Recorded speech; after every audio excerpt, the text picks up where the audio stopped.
This is working. Perfect. Right. So I was thinking about the possible topic for this talk, and I decided to go with the least sort of least technical, maybe, or it may be easiest to explain. Though it will probably get a bit horrible towards the end, but I hope that you will be able to follow me at least for the first half, nonetheless. So let's get started. Oh no. There you go. So my plan is, my talk will consist of roughly 5 sections. And first we will talk about what is C01 and why do we care.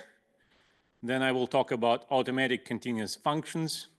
And this will constitute the first part of the talk, which shouldn't be too bad, all right? Then I will go to an arithmetical characterization of the space of continuous function among Banach space, separable Banach spaces, and then effective universality of this space. And I will finish with the effective content of Banach-Stone duality, which will get a little bit more technical. But as you see, sort of the level of abstraction, if you will kind of increase monotonically. And maybe if you drop somewhere towards the end, that's fine. Okay, let's go. Part 1, introduction. What is the space of continuous functions? Why is it blocking the view? That's the question. Can I move it somehow or something? It should be something. No, it doesn't. It blocks like half of the slide, actually.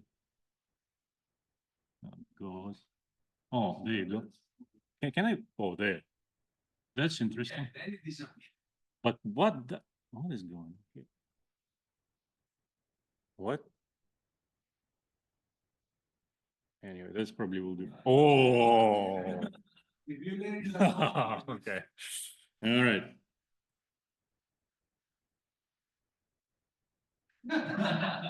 Whatever. So C01 stands for the space of continuous functions on the unit interval, your favorite calculus space. Everybody knows what it is, right? Even if you don't usually view it as a space in itself, you know what it is. And in his famous monograph, Banach proved that the C01, the space, is universal among all separable Banach spaces, and in fact, all Polish spaces. It's like a well-known result.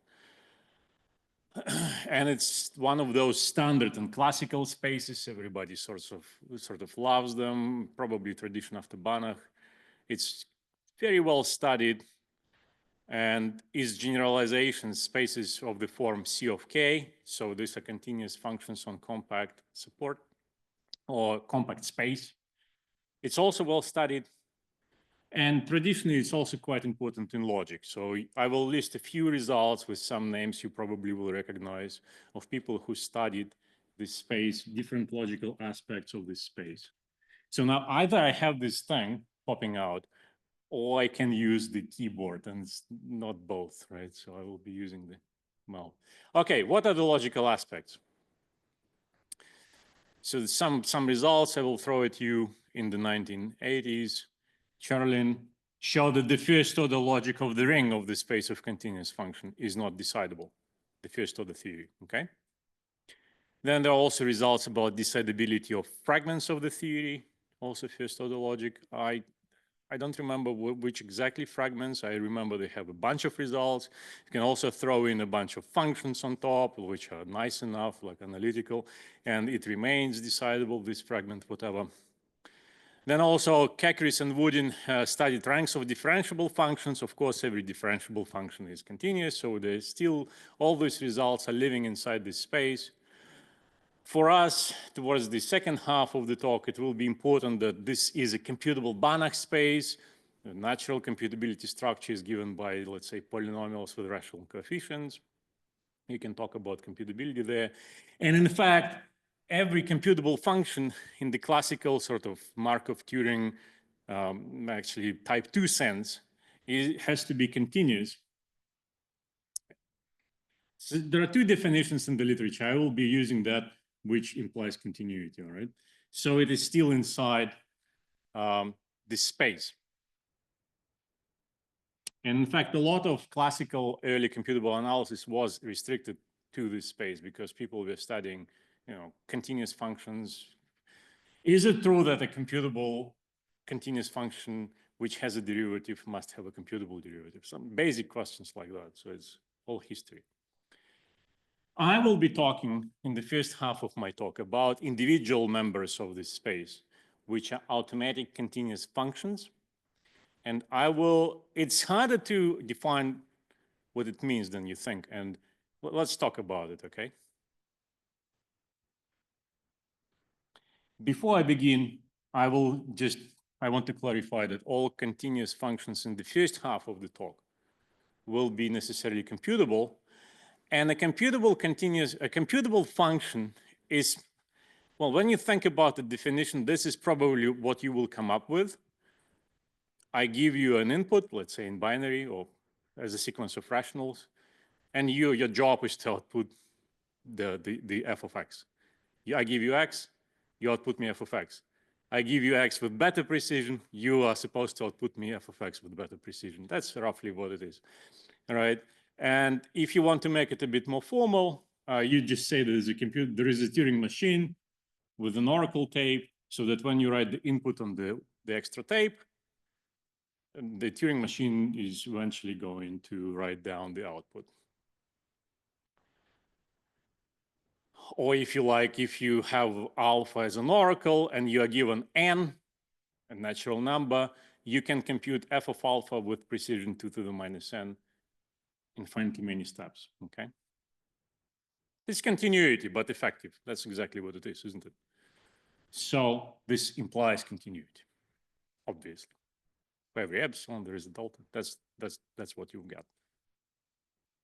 All right. So, well, I want my procedure to be automatic. So I want my Turing machine to have no or limited memory. That's basically the idea. And Husainov, one of my former advisors, relatively recently told me that people still struggle to describe automatic functions on the unit interval, what it means to be an automatic function. And they seem to be rare. And I asked him, what does it mean for a function to be automatic? And his response was like, oh, that's complicated. Because there are two definitions in the literature, and both have been studied quite extensively. Well, not like that extensively, but one at least of the two seems to be popular. I will begin with this one. The first definition is due to these people, Chaudhuri, Sankaranayan, and Vardy. In their paper in 2013, they said that the function is regular if there exists a Buki automaton on two tapes which accepts the graph. I will give you a little example. But the idea is that you fix, let's say, a binary representation of x and y, right? And f of x is equal to y if and only if there is this finite automaton, which on input, like on two tapes, visits accepting state infinitely often. It can go around and around, maybe we'll get stuck, then it's rejected. But if it keeps going, and if in this process it visits the accepting states, one of the accepting or some infinitely often, you accept the thing. All right, well, it's a definition, okay? Why not? It's an example. I think it's actually not a function, but now when I think about it, but you represent some example that may or may not be a function. Let's say in binary, so you're operating with pairs, and you read this input and output from left to right, and it goes round and round, and you will accept this graph if you will hit this final node Q1 infinitely often. That's the definition. All right, easy peasy. And they, of course, asked whether we can characterize continuous regular functions. And there are complex examples such as the devil's staircase. You know this thing where you have a counter set, and it's linear everywhere, but it still goes up from 0 to 1. So that thing is regular, for example. And it's not obvious, by the way, but every continuous regular function is actually computable in the sense of a Turing machine. Why is it not obvious? Well, because it seems to be like an offline process, like an infinitary process, right? You go around and around, and at the end of times, you will only know maybe whether you hit the output. But if you do some work, you can show that these are Lipschitz functions necessarily because of some effects specific to automata. And it's not obvious, right? So you have to do some proving, but they have to be computable, okay? Well, that's nice. So we are inside computable analysis now. There is another second definition which we found in the literature, which seemed to be also quite popular. It goes all the way all the way back to Müller, and also there was two researchers, Lesavik and Karavskaya from Ukraine, and there is also Konechny from the UK, and they studied functions that they call transducer, okay, and it's an online analogy of the previous definition, if you like. Instead of waiting until the end of times, what happens, whether you hit the output, the accepting state, you output things as you go, right? That's the idea, right? So there is a millimeter, I will give you an example. There is a finite automaton.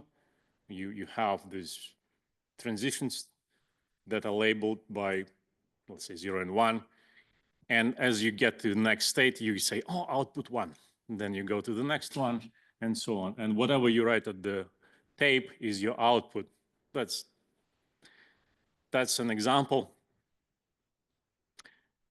I think this one flips binary representation. Actually, this particular automaton is probably a bad example too. But you see, you read whatever is in your input, and let's say if you hit Q0, you output 1. So it's an online version of the previous definition. Okay, you don't need to wait. And now it's obvious that every transducer continuous function is, of course, computable, well, because you compute it, right? There's no proof involved. And of course, the central question in such studies is, can we describe or characterize transducer functions? Well, of course, that's what we do, right? And to our astonishment, we discovered that these two definitions are equivalent. So, of course, the first thing you want to do is to check why they're different. And we couldn't, and we couldn't, and we couldn't, and then we realized they're actually equivalent. That was quite a surprise to us. Oh, wow. I will state it for, it's not quite true what I stated here, okay? So there's under some little conditions. I will give you the formal statement shortly. Why it is surprising? Because, for example, a similar equivalence fails for algebraic structures. So people study automatic algebraic structures, like discrete structures. And there is like a zoo of definitions, but transducer and regular are easily seen to be non-equivalent definitions, okay? So that shouldn't be happening, okay? That's just strange. And that's the actual statement, formal statement. Suppose you have a continuous function, and the following are equivalent with respect to the standard binary representation. F is continuous regular, if and only if it can be computed by a non-deterministic transducer. So now you can drop non-deterministic, and if you use some other representation, which is called signed binary, when you also allow -1 in your, like in expansion, to sort of get rid of this weird example, we have 0, 1, 1, 1, 1, 1, 1, 1, 1, this kind of thing, right? So that is the only sort of bad thing that can happen. If you remove this badness, right, then you can also make it deterministic too. And the proof for 1 to 2 is actually tedious. Well, a disclaimer, we're not automata theorists. Maybe there are some shortcuts hardcore automata theorists can see. But I think it's kind of intrinsic, so you have to do some combinatorics one way or the other, right? It's not an obvious fact. Otherwise, people would have seen it earlier. And of course, we conjecture that it surely can be extended to other bases like base 3, base 4, but these definitions are quite sensitive to your choice of representation, so there could be some weird effects. But we sort of got satisfied at this stage, like, okay. Right, so now we know what it means to be an automatic function, right? Automatic function is either regular or transducer. Let's say we restrict ourselves to binary or signed binary, same thing. So once we know what it means, we can try to classify them, right? And this is what we use in the recursion theory. It's like a thermometer, like this device. If you have this boiling lava of a problem, you just kind of put it inside and see how bad it is sometimes. And sometimes you expect it to be horrible, and it's not. That's the results I like most. And sometimes you expect it to be great, and it's horrible. That's also quite surprising. So this sort of results I like the most. And let's look at it a bit closely. So here you will have computable or recursive sets at the very, oh no. No, now they're gone, right? And then you have sigma 1 sets, computably enumerable sets, and the halting problem K is the complete set. The complements are pi 1 sets, and it goes up, and it roughly corresponds to the number of quantifiers, alternations of quantifiers. Well, actually exactly corresponds to the number of alternations of quantifiers. You need to define this set in the arithmetic, okay? So that's my thermometer. Let's apply it to this problem. Oh, how can I remove this thing? It just wouldn't go away. Oh, right. So that's your formal definition. Exactly as I said, the number of alternation of quantifiers determines the class, the arithmetical class. Unlike complexity theory, we know it doesn't collapse. It's an old result. So let's use it. So now recall that every regular transducer function is computable, and its computation is given by a program that works on the universal Turing machine. So you have a universal Turing machine. Every program in existence will have like an index, basically the program. All right, and you can sort of look at the collection of those indices that compute, let's say, regular functions. More generally, using the arithmetical hierarchy or its extensions, we can measure the complexity of a property P. Let's say P, collect all the indices, all programs that compute continuous functions having a continuous derivative. I mean, whatever, just an example.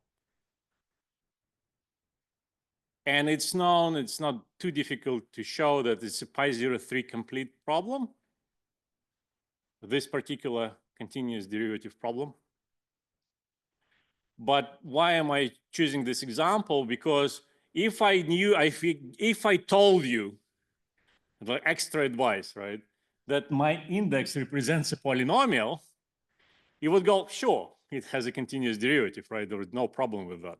So if you give the right advice on top of the index, it can go all the way from like sigma 17 complete to computable in instance. And it reflects that your advice basically captures the essence of the problem, right? It reduces the complexity because it sort of solves the most important problems. And more generally, if your advice is really computationally helpful, like here, then let's say that it really has some content, it captures the content of the problem. Even if it slightly reduces the complexity, that already is telling you something. Well, it's a philosophical statement. I'm just, let's see if you agree with that.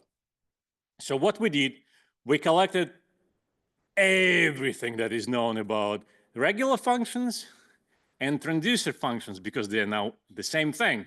So we looked all over the literature and we discovered that they have to map rationals to rationals in linear time, which is cool, just saying. They have to be Lipschitz. They have to be linear outside of measure zero, nowhere dense set, just like the staircase. And I think that's the essence of it, right? And other properties would be implied by these properties. And just for the sake of this talk, let's say that F is awesome if it satisfies all these properties, okay? So the awesome function. Now, suppose this is my advice. Suppose I give you an index, and I also say that your function is awesome. I mean, that's a strong advice. Maybe not quite as strong as saying that it's a polynomial function, okay, granted. But it's pretty strong. It's all that we know about such things, after all. Well, first of all, we need to calculate the naive complexity of the definition. Just saying that a computable f is a transducer function, it's a sigma 0,2 property. Now we know it's the same as, regular is the same as transducer. You just say there exists an automaton, this 1.25, so that for all inputs, they agree. That's a pi 0,1, it's a closed statement. All right, so it's naively sigma 2, okay? So now what was extremely surprising to us is that even with this awesome advice, it doesn't change anything. It was sigma 2 complete, it remains sigma 2 complete. Well, it required some proof, right? So it means that you have this sigma 2 sort of process, which is complete at the level. And in both outcomes, you will output an awesome function, basically. But in one case, it will be a transducer. In the other case, it will not. So this doesn't help. So nothing that we know about regular functions will help to classify these functions at this stage. So I'm very sorry. All right. So this is where the local part of my talk is finished. What is the time? Oh, time is great. Let's now go to, yes? Oh, because I was talking about individual members. Now I'm going to talk about the space as an object is in itself. It's now like a normed vector space, Banach space, and it has a whole bunch of properties, and it's a natural mathematical object to study, okay? Now let's talk about what sort of questions you can ask here. Suppose you're given some separable Banach space B, okay? It's easy to say that it's a Hilbert space. It's this parallelogram law, which I can't pronounce. It characterizes Hilbert spaces about all Banach spaces. It's kind of a well-known thing because it implies that you can have inner product, okay? It's like one of those exercises you teach if you ever taught this sort of stuff. Okay, that's nice. I mean, it means that it's like a recognition problem, if you like. I give you a presentation of a space, maybe given by a dense sequence, and the norm, the way to calculate, it doesn't have to be computable, maybe you're using some formulas, who knows. And your job is to kind of express whether it's a Hilbert space or not. It's a recognition problem. So for Hilbert space is super nice, right? And that's what I said, maybe from the algorithmic standpoint. So what it says here for Hilbert spaces, you can sit on this representation and do whatever you like until something goes wrong. That's what it means to be a closed property.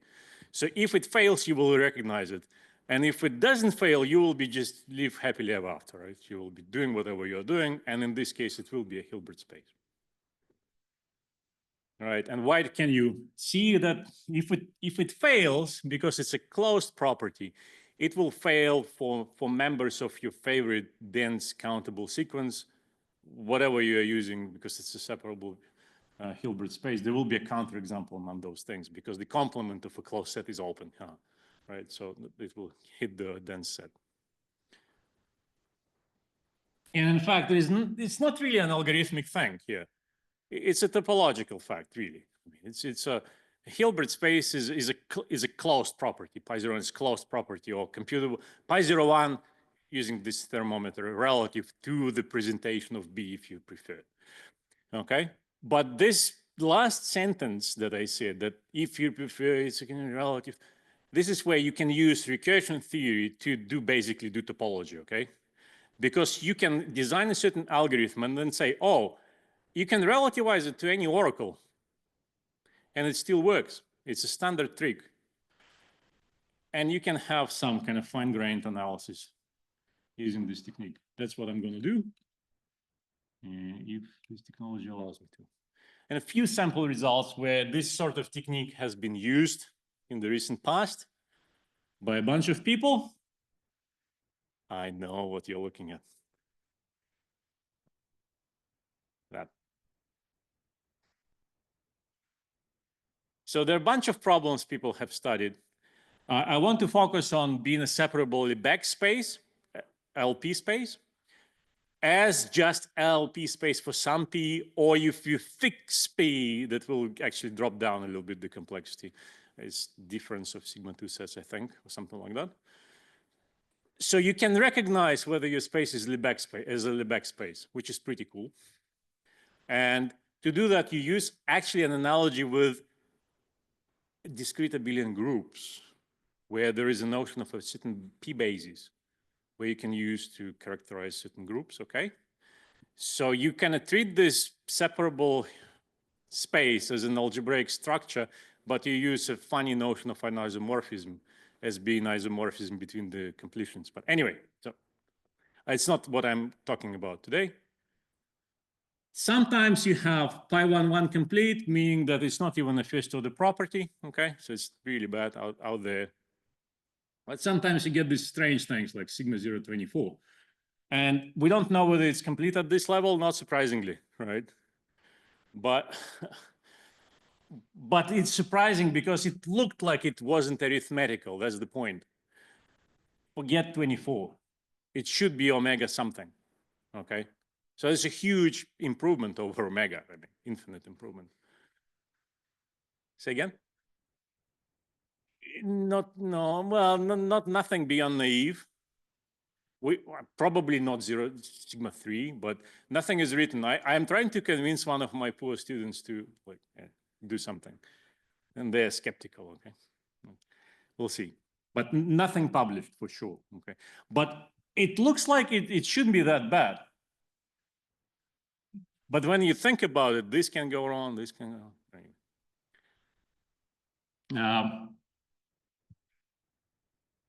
Now, as we saw, Lebesgue spaces and Hilbert spaces, they all admit arithmetical characterizations, which is great.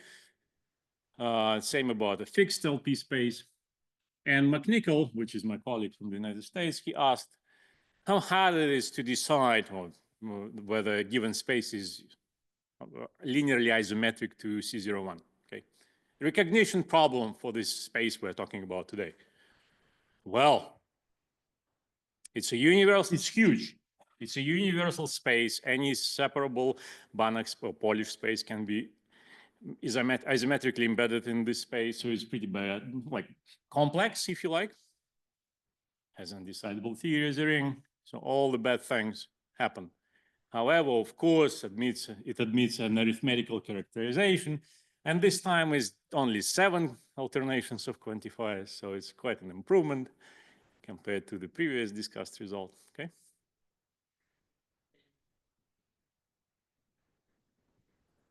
Say again?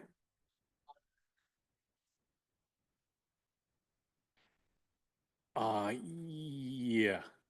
Yes, it's actually somehow ended up in the same paper as the transducer stuff. Though arguably they actually don't really fit together. The same paper as the transducer automatic stuff, right?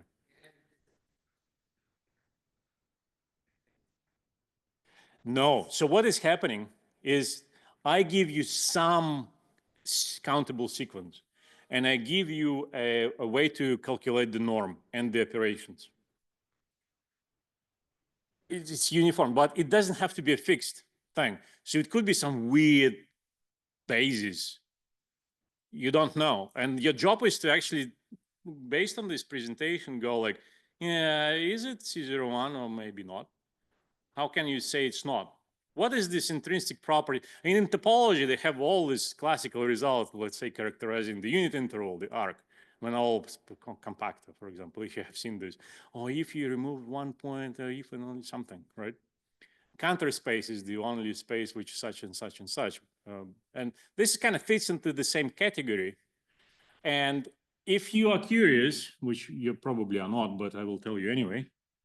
So the property that characterizes the space is that it has this teeth basis, okay? if you open some standard book on functional analysis, they will draw these pictures of like teeth, functions which separate points, right? I don't know. Should I use the technology here? So something like that, right? And then they get kind of smaller, right? And so let's say the tips are floating above a rational point or something. And they are dense, of course. Every point can be uniquely expressed as a series if you chose them right and stuff like that. So the existence of a basis of like has the strong properties of the teeth basis characterizes C01 among all spaces, and it's a theorem. Yes? Say again?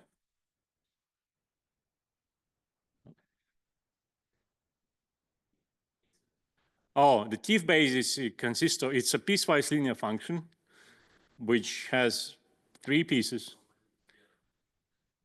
Oh, no, not in this talk. I mean, I can show you, but so what you do, you write down lots and lots of formulas which say, oh, up to homeomorphism of the domain, this looks like a monotonic, like this f of, this thing, this function, the monotonic linear function and stuff. And then you kind of, anyway. Not easily described, but it's possible, and this is the idea. All right. And this can be extended to certain compact closed subsets of the unit interval as well. So it's like, it's not just restricted to this particular space. All right. So let's move on. I mean, I can show you. It's like, it's just, it will take a little bit too much time. Yeah. So let's talk about the effective universality. All right. I already mentioned that Banach showed that C01 is universal among all Polish spaces, separable metric spaces, complete. Well, and he used non-constructive methods. Hahn-Banach theorem, which wasn't called Hahn-Banach back then, of course. And he showed that thing that is classical. And shortly after that, in the 40s, Sierpinski asked if it could be done more effectively. And it's in French. Okay, his paper is in French, so I don't know what exactly he meant. And he suggested a proof that he claimed was effective, but the proof used the halting problem in disguise. It's hidden there, right? Not obviously hidden, by the way. So I wouldn't be surprised if he actually thought it was like naively algorithmically effective. But just a disclaimer, Sierpinski's use of effective, it basically predates the wide formulation of what it means to be an algorithmic process. And there are debates online if you like types, what did Sierpinski mean? And there's like pages and stuff. So nobody really knows, all right? But our impression when we were reading the translation of that paper, that he actually believed that it was like effective, algorithmically effective. And it did look like that, but it was back in the day when people didn't have this right intuition, didn't see that the halting problem, I mean, especially if it's like in a different form, you can't kind of look effective, right? You just wait and see whether something holds, right? Yeah, what can go wrong, right? And it was deeply hidden in his proof somewhere. And it was actually quite difficult to fix that thing. So let me first clarify what it means to be effective in the first place, okay? So a separable Banach space is computable if there is a dense sequence upon which you can calculate the norm and you can calculate the vector space operations on this sequence, okay? With arbitrary precision, of course. Everything is up to epsilon. Think the real like R squared or something. And your dense sequence is pairs of rationals, and you can calculate plus, but of course it's like up to epsilon, right? It's the same deal, right? And more generally, a computable Polish space is just where you only care about the metric. You don't necessarily have any extra operations. You can just calculate the metric to any precision effectively, okay? All right. And well, it is effectively universal, as we proved using two different methods. One paper has 17,000 co-authors and involved a bunch of students. And the other paper is my joint paper with Rod Downey. In the first paper, we produced a completely new embedding. So it's a new way of explicitly embedding any Polish space into C01 inductively and correcting the embedding as you go. It's quite subtle, right? And then you prove that this process sort of converges. And what's cool about this embedding is that it's uniformly primitive recursive, and probably is better than that, right? It's probably even polynomial time. The problem with being polynomial time in analysis, nobody really understands what it means because the definition is very long. People have studied it, and there are books on this topic, but it seems like sometimes something that is polynomial time is not really that efficient after all. So, you know, I probably shouldn't be saying that nobody really understands. Some people definitely, not me, right? So we didn't go that far, and probably it's a lot better than primitive recursive anyway, okay? The second proof is only 1 page long. However, it's a part of a 100-page paper which sets up this machinery, which is then cited inside the proof. So if you actually collect the second proof, it's more structured, some more mathematical, if you like. It's not one giant construction. It has 7 lemmas and 1 proposition, and you know. But it uses this big guns, the machinery of computable compactness, and Tarski elimination of quantifiers, which is in itself is not a trivial thing, right? So yeah, it's fixable. Sierpinski's intuition was correct, but it took quite a bit of time and effort to actually prove what he claimed. All right. The last part, which probably is going to be the most abstract, and that's the last part. Okay? Almost done here. The effective content of Banach-Stone duality.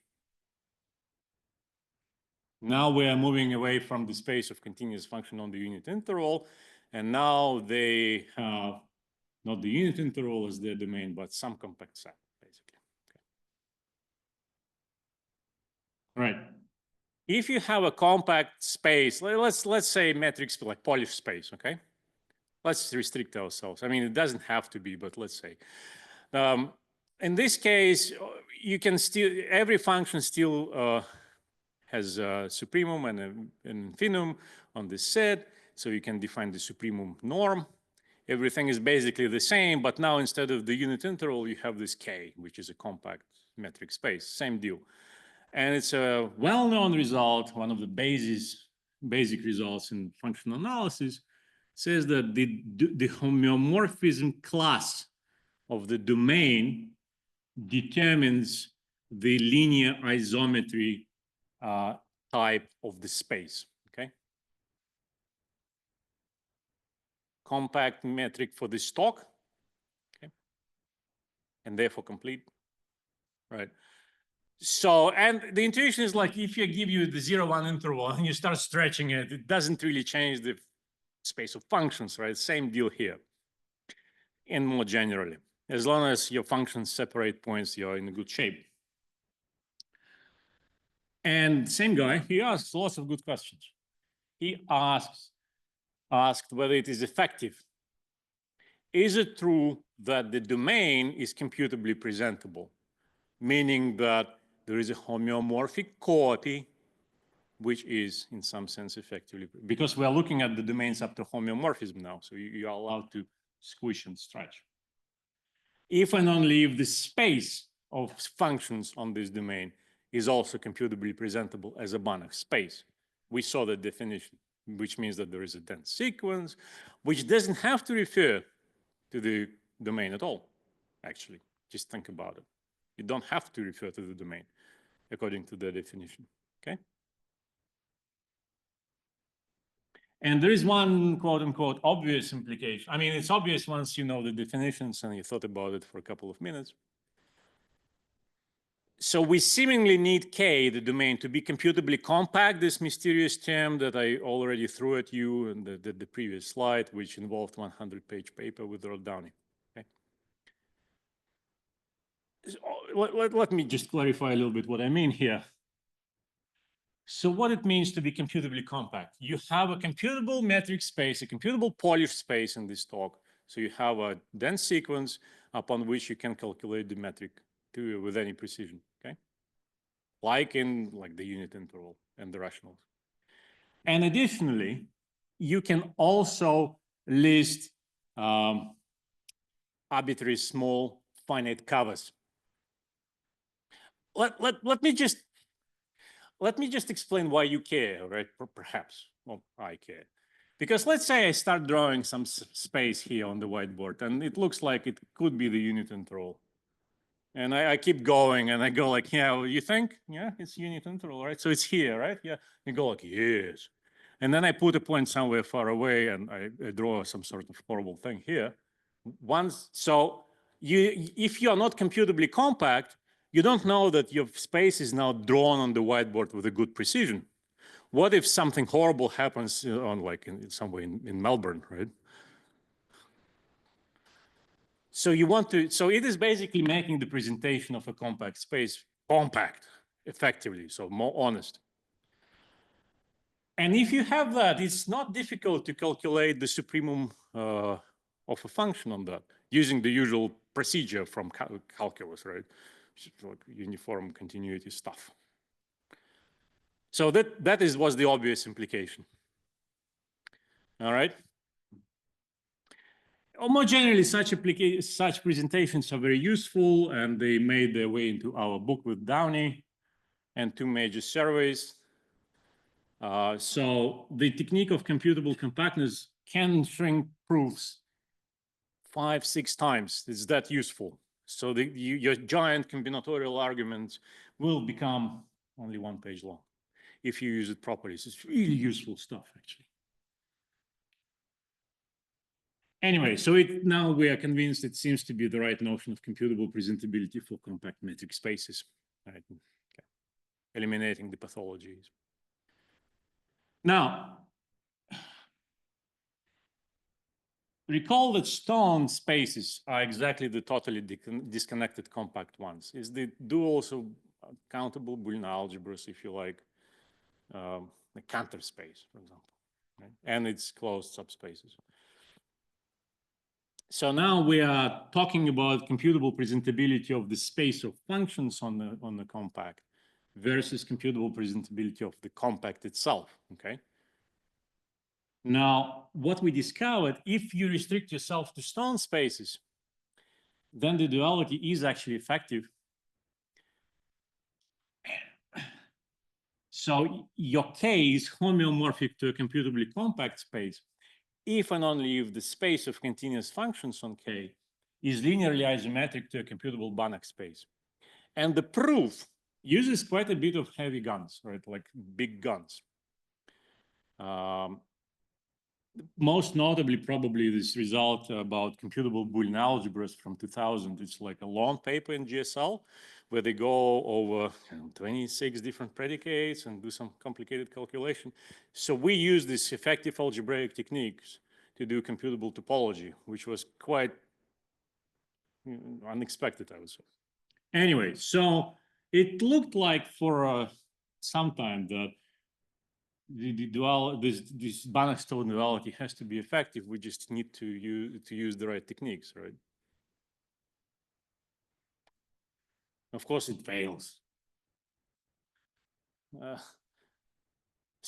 And I will talk just in the remaining time. I will talk about like why and how can you possibly prove that it fails, right? So this is the statement.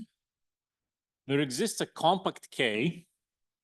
Well, the negation of being effective, right? So that the space of continuous function is computable Banach in an abstract sense without any necessary reference to the domain. There is this, but K is not homeomorphic to any compute. not any computably compact space. In fact, if I drop compactness and I look at locally compact spaces where the duality still holds, by the way, just saying, K doesn't even have to be computably meterizable. It's a weird thing going on there. Now just a few words. How can you? It constructs a space K, which is not homeomorphic to a computably compact space. So you have to do something like that, right? So throwing things out of it at a late stage, so who knows, right? But you still have to keep it nice enough. Because otherwise, how would you possibly argue that the space of continuous functions is computable? You have to be able to kind of correct errors in the space of functions while leaving them in the domain somehow. And it's a game, it's a tight sort of competition between these two processes. And it's not surprising that it requires effort. So it resembles some classic problems in algebra, for example, if you're familiar with those things. The existence of a finitely presented group with undecidable word problem, right? So you have to keep your thing nice while making it horrible. And you know, it necessarily requires some new ideas. And there are three methods, well, 4 now, but there were 3 methods of constructing this sort of undecidable compactor in literature, even without any reference to the space of continuous functions. There is a brute force recursion theoretic thing using limit-wise monotonic. Don't worry about what it means, okay? There is one using Check cohomology and Pontryagin duality and the theory of computable discrete abelian groups, all quite well-developed things. And this made into the book. And there is also another independent solution using a bunch of n spheres where n is increasing and Vittori's homology. So none of this is elementary, right? So it uses some machinery, each of these, and different proofs, but we don't know whether there is an elementary proof still, okay? And in particular, all these spaces are kind of ugly. It's like, you know, you have to kind of hide information inside some sort of loops or maybe spheres or something, and the dimension is high, and yeah. So which made us state the following. Surely if K is just a close subset of the unit interval, you know, it doesn't really, you know, you can't use homology there, so everything is sort of, there's no holes, right? Then the duality between K and CK should be effective. Why? It's not a crazy assumption, right? After all, how hard could it be? It's just living inside the unit interval. And stone spaces are sitting there, and we know that for stone spaces it's effective, so there you go.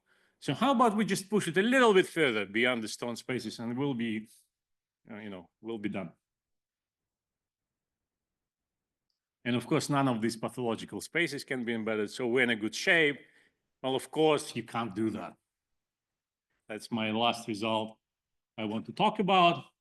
And of course, there is a compact set of the unit interval, closed subset, for which K is not homeomorphic, which is in itself a result, interesting result, to any computably compact space, but the space of continuous function is computable.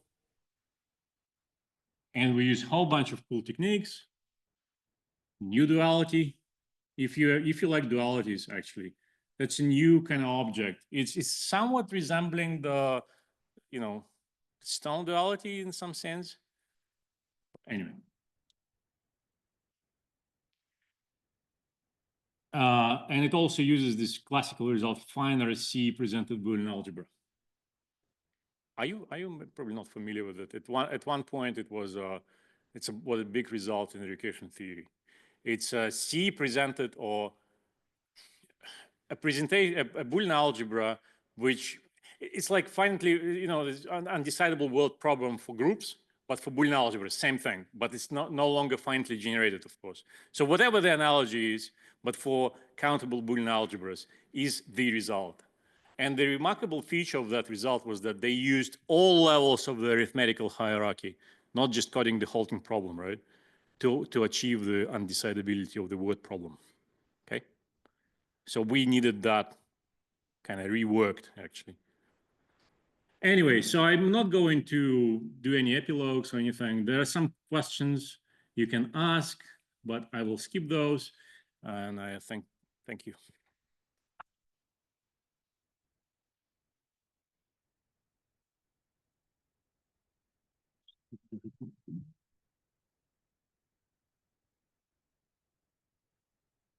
One second.